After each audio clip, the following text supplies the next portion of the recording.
The idea is to get rid of this card, obviously, and use the cabinets that we put in. So I'm using a product called Tool Grid. Let me walk you through what that is.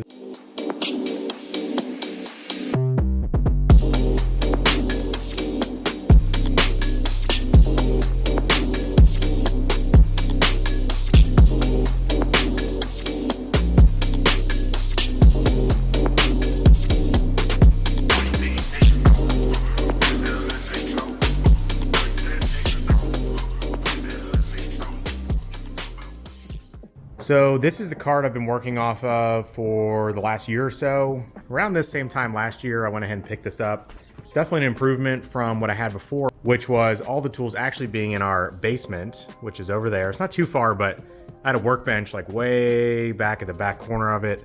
So it was a lot of, as you can imagine, walking back and forth to the garage for tools. So I got this tool cart to move all the tools that I had out here. I also went and bought a good bit of tools. So I bought a whole bunch of matching sockets and wrenches and screwdriver sets and all kinds of stuff. You know, really just as like a starter set. Not to say I'm not going to upgrade these over time, but honestly, these have worked really well. That said, the idea is to get rid of this card, obviously, and use the cabinets we put in. So I'm using a product called Tool Grid. Let me walk you through what that is. This is a product sold by Obsessed Garage. I believe it's sourced out of Canada. But essentially what you get with each one is this non-slip mat. So you guys are probably familiar with these from, you know, any kind of cabinet system. So those will go in here. But this is really kind of the deal here. So this grid system, think of this as like a horizontal pegboard. Basically has all these little spots where you can put things. And within the system, they sell all these different parts and pieces. So I've already ordered a lot of these. I will say when you're ordering this stuff, some of it's predictable. So you're talking about socket holders, for instance, you know, 1/2 inch, 3/8, 1/4 inch, things like that. You generally can go into here and say, okay, I've got X number of those, so I need a certain number of parts. Some of these like corner pieces and like more general cam holders, things like that, you may need to either order a bunch up front or do a mock layout and kind of take an inventory and do a second order. That's what I've decided to do, is do a second order. So I went ahead and ordered a whole bunch of what I know I need, which is socket holders, wrench holders, ratchet holders, all that kind of stuff.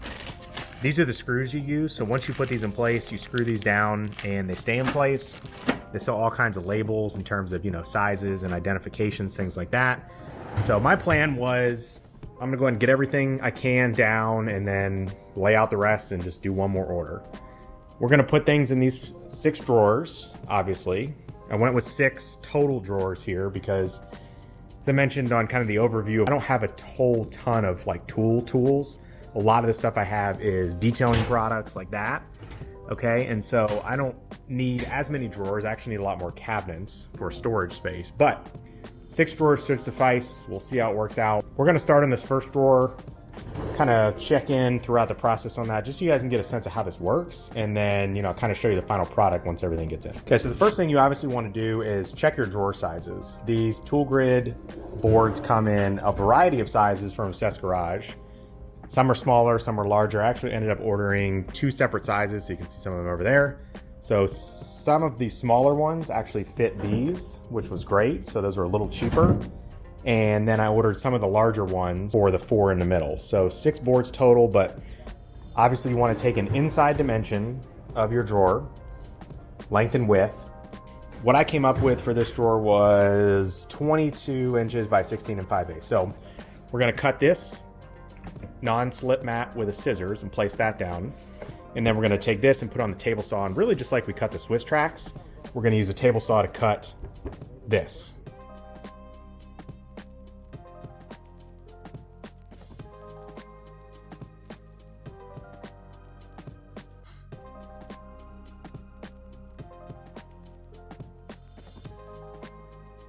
So we've got that down in there. I had to do a little bit of trimming on the other side, but you can definitely finesse it. Start wide. It's kind of like in a haircut. You know, you can't put it back on. So definitely start a little wider than you think and just kind of test fit it and bring it back. So this is down. It's definitely sticky. Actually nice and cushy. So next up, we'll get this panel cut and we'll drop this in. Okay, so reviewing the instructions a little further, we're actually gonna use a jigsaw to cut this. I think the table saw could probably do it, although the table saw I have does not have a ton of teeth. I don't have like a 200 tooth blade on there, so it makes me a little nervous that this is gonna snap the board. So we're gonna use a jigsaw. That's actually what Tool Grid by Mantis recommends. So we've laid out our lines. So this is the depth, 16 5/8. This is the width, 22. So we'll make 2 cuts on this using a workbench with some clamps and a guide.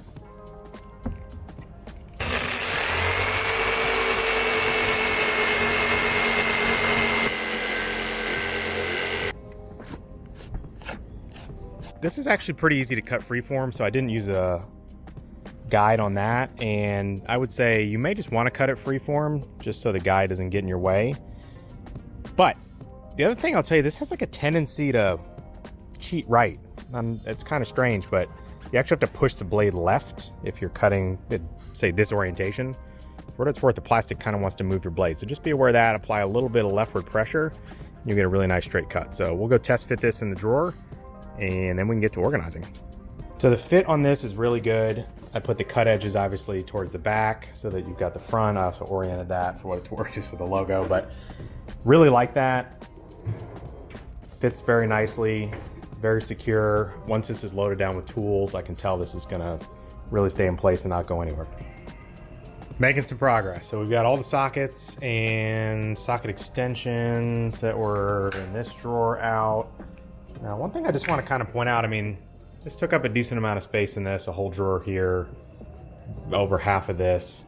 One thing I really love about Tool Grid, outside of the fact that it is just so legit in terms of organization, as you can see, that is just a beautiful thing. Other thing I like about it is that it's really efficient. It allows you to put a lot in these drawers, which is great in that I'll probably get a lot more tools into this space. So the way we decided to lay this one out, obviously ratchets, 1/4 3/8, 1/2 inch in the front. These are all metric and blue, so they are color coded, which is great. These are all SAE in the back. Metric obviously I put in front since we own German and British cars only, so these are really the ones I use the most. Occasionally I need an SAE. And then kind of some specialty stuff. So that's actually a socket, magnetic socket for the spark plugs on the 911.